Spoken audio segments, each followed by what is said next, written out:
we now know some of the metrics that Marvel Studios uses to determine whether a feature film release is seen as a success or a failure, but it's not as clear cut as this one wins and this one fails because of X, Y, or Z. There's a couple more things that go into it.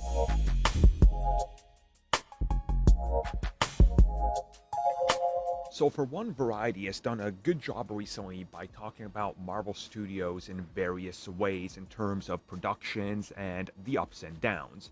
Of course, other outlets joined as well, from The Hollywood Reporter to Deadline to The Wrap. There's been all sorts of things said. One thing that you kind of can get from all of this is that Marvel Studios doesn't necessarily see everything as a complete failure if it doesn't live up to the monetary gain that they expected from it. So what we learned is that Marvel Studios has an interesting way to look at how they perceive a hit or a, well, miss.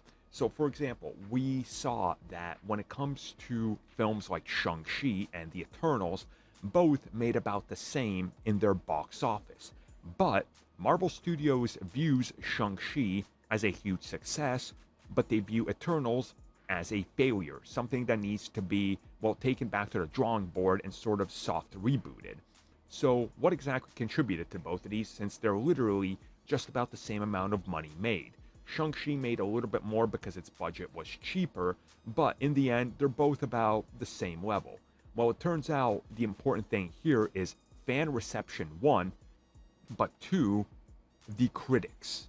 The critics are a major factor in this, outside of just the box office. And essentially, let's say if a film does the same amount, so let's say they make Eternals 2 and Shang-Chi 2, and both make 500 million. But let's say Shang-Chi does a 85 on Rotten Tomatoes and a 90 in regards to fans, and fans are talking about it, but Eternals 2 repeats what the first one did. Let's say it gets a 40 on Rotten Tomatoes, and the fans are sitting at, like, I don't know, let's say a 60. Well, Marvel Studios is going to look at that one as a failure because it's following up the same pattern as the first one, but also clearly the fans are not connecting with these characters again, and it's time to jump ship. So that's when they're going to really reevaluate it. So if it comes to a new character, let's say early next year we get Echo, and the views aren't there, but the series does tremendously well in terms of reception, Echo guaranteed, okay, people want more of this, we can toss this character and this type of vibe into more projects. But if it was to come out and it does rotten on Rotten Tomatoes and the fans are like, man, this isn't really clicking with us, well, they're going to assess what about it isn't clicking with people. And if it turns out that the metrics are pointing, well, it's the character, then the character isn't going to work. But if it's the quality of the show, you reassess, you bring the character back, and you try it again.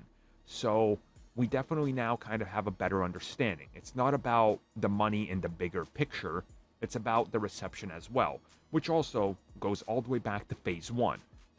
The Incredible Hulk and Thor 1 and Captain America 1 were all failures at the box office, but the reception and the goodwill carried them on to be household names and billion-dollar characters. So you can see how their pattern hasn't really changed a whole lot.